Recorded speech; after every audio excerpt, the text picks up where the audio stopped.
नमस्कार दोस्तों, स्वागत है आपका हमारे ऑफिशियल यूट्यूब चैनल पर। आज के वीडियो में हम बात करेंगे साउथ और नॉर्थ को लेकर विवाद चल रहा है। आखिर क्या है ये विवाद? क्यों ये विवाद उत्पन्न हुआ? और क्या इसकी दिशा है? इस पर हम आज बात करेंगे। दोस्तों, एनईपी 2020 ने भारतीय शिक्षा प्रणाली में कई महत्वपूर्ण सुधार प्रस्तुत किए हैं। इनमें से एक था तीन भाषा नीति, जो मल्टीलिंग्विस्टिक को बढ़ावा देने और शिक्षा के समग्र दृष्टिकोण को मजबूत करने के उद्देश्य से रखी गई थी। हालांकि यह नीति दक्षिण भारत के राज्यों में एक बड़ा विवाद पैदा कर रही है।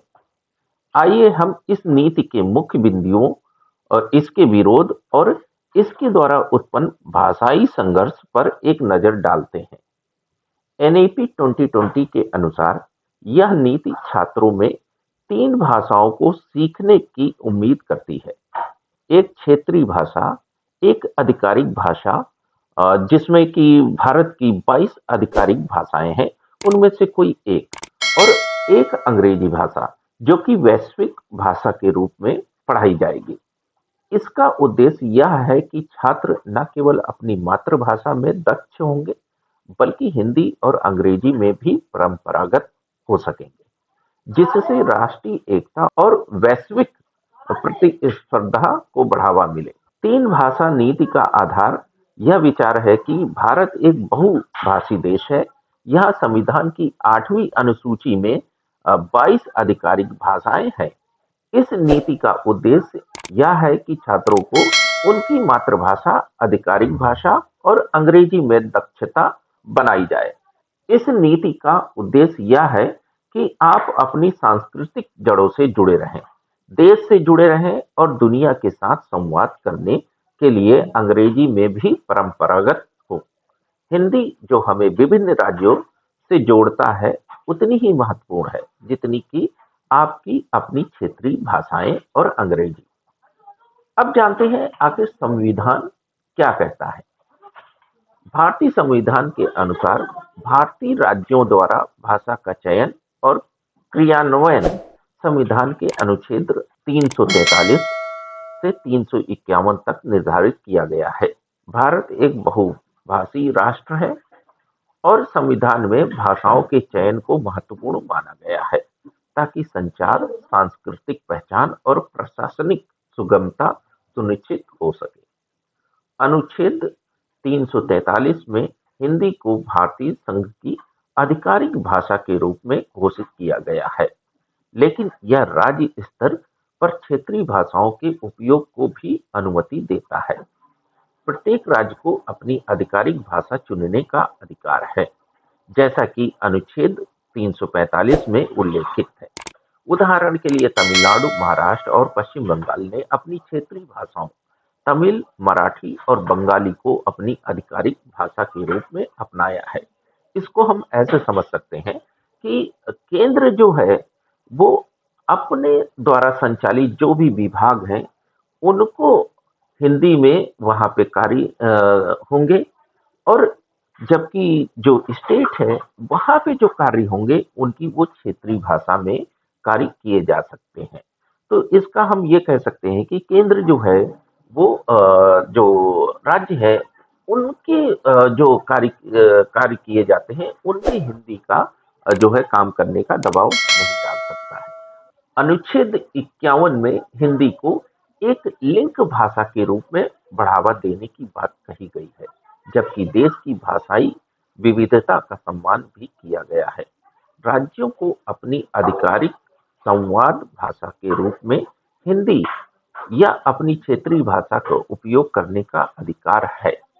इसी का हवाला देते हुए राज्य क्या करते हैं कि हिंदी को ना अपना के अपनी क्षेत्रीय भाषा को अपनाते हैं, और केंद्र सरकार भारतीय भाषाओं के विकास के लिए केंद्रीय हिंदी निदेशालय जैसे संस्थानों के माध्यम से सहायता प्रदान करती है। आखिर अब ये जानते हैं विवाद का आरंभ कहाँ से हुआ। हालांकि तीन भाषा नीति के पीछे अच्छे इरादे हैं, लेकिन इसके लागू होने के बाद से विशेष रूप से दक्षिण भारत में यह बड़ा विवाद बन गया है। विवाद का मुख्य कारण हिंदी को अनिवार्य रूप से सीखने का प्रस्ताव है। जैसा कि केंद्र कहती है कि हमने जो विकल्प दिया है एनईपी में, वो राज्यों को कहा है कि राज्य अपनी मातृभाषा को सिखाएंगे और हिंदी या कोई अन्य क्षेत्रीय भाषा या किसी अन्य राज्य की भाषा को सिखाएंगे और तीसरी इंग्लिश सिखाएंगे। केंद्र का कहना है कि हम जबरदस्ती दबाव नहीं डाल रहे हैं किसी भी भाषा को सीखने के लिए। हम सिर्फ कह रहे हैं कि तीन भाषाएं सीखनी होंगी।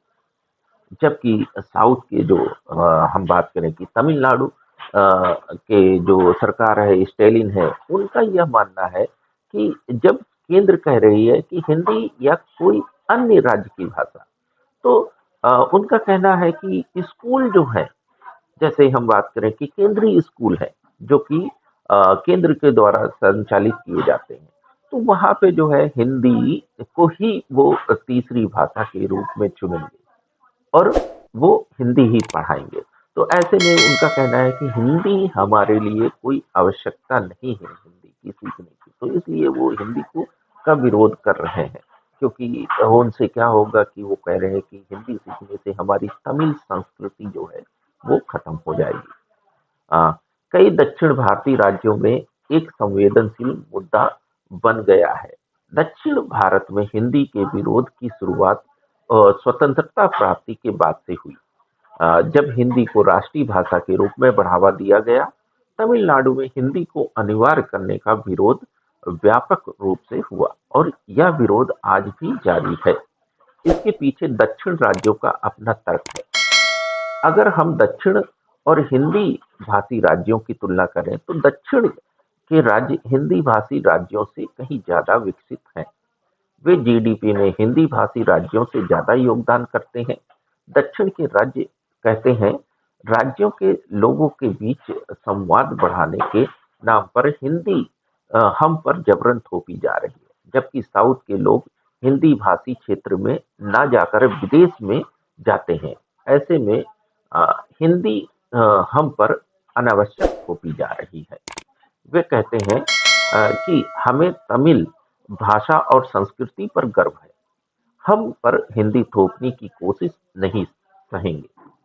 हिंदी से हमारी पहचान खतरे में हो सकती है। दक्षिण भारत के कई राज्यों के लोग तमिल, तेलुगु, कन्नड़, मलयालम भाषी अपने भाषाई अधिकारों को लेकर बेहद संवेदनशील हैं और हिंदी को अनिवार्य करना उनके लिए एक सांस्कृतिक चुनौती जैसा महसूस होता है। तमिल के लोग कहते हैं हम हिंदी या किसी अन्य भाषा का विरोध नहीं करते हैं, लेकिन हिंदी को स्कूलों में अनिवार्य रूप से पढ़ाना गलत है। भाषा सिर्फ शब्द नहीं, हमारी संस्कृति पहचान है। यदि हमें अपनी मातृभाषा की अनदेखी करनी पड़े तो यह हमारी सांस्कृतिक धरोहर को नष्ट कर देगी। दक्षिण भारतीय राज्यों में मातृभाषा और अंग्रेजी पर जोर दिया जाता है। हिंदी को अनिवार्य रूप से तीसरी भाषा के रूप में पढ़ाना यहाँ के शिक्षकों और अभिभावकों के लिए एक बड़ा सवाल बन चुका है। अब समझते हैं राष्ट्रीय एकता बनाम क्षेत्रीय स्वायत्तता।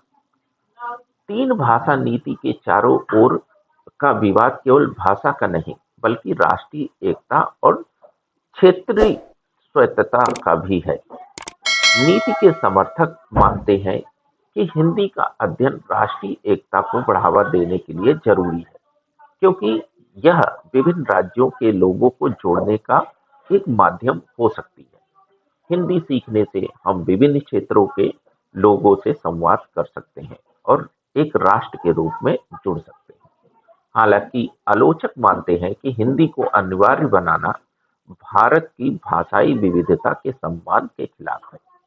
यह एक संघर्ष है जहां क्षेत्रीय गर्व और राष्ट्रीय एकता के बीच संतुलन बनाए रखने की जरूरत है। आखिर क्या हो सकता है इसका समाधान? क्या इस विवाद का कोई समाधान हो सकता है? क्या भारत बहुभाषिकता और सांस्कृतिक विविधता को सम्मान देते हुए एक समझौता कर सकता है? कुछ लोग यह सुझाव देते हैं कि हिंदी को अनिवार्य नहीं, बल्कि एक विकल्प के रूप में पेश किया जाए, ताकि हर राज्य के छात्रों को अपनी भाषा चुनने की स्वतंत्रता हो। शायद समाधान यही है कि शिक्षा प्रणाली को लचीला बनाया जाए, जहां विद्यार्थी अपनी मातृभाषा के साथ हिंदी और अंग्रेजी के बीच विकल्प का चुनाव कर सकें। यह नीति की आलोचना करने वालों और समर्थकों दोनों के बीच संतुलन स्थापित कर सकती है। एनईपी 2020 की तीन भाषा नीति एक साहसिक कदम है, जो भारत के भाषाई विभाजन को पाटने का प्रयास करती है, लेकिन इसने राष्ट्रीय एकता और क्षेत्रीय स्वायत्तता के बीच का गहरा विवाद उत्पन्न कर दिया है। आगे बढ़ते हुए भारत को एक ऐसा रास्ता चुनना होगा जो राष्ट्रीय एकता को बढ़ावा देने के साथ साथ क्षेत्रीय भाषाओं और संस्कृतियों को सम्मान भी दे सके। भाषा केवल शब्दों का संग्रह नहीं होती, यह संस्कृतियों, समुदायों और पहचानों का सेतु है। भविष्य में भारत की भाषाई विविधता का सम्मान करते हुए एक ऐसा मार्ग ढूंढा जा सकता है जो सभी को एक साथ जोड़ सके। आज के वीडियो में बस इतना ही। अगर आपको हमारा यह वीडियो अच्छा लगा हो तो इसे लाइक करें और हमारे चैनल को सब्सक्राइब करें। धन्यवाद।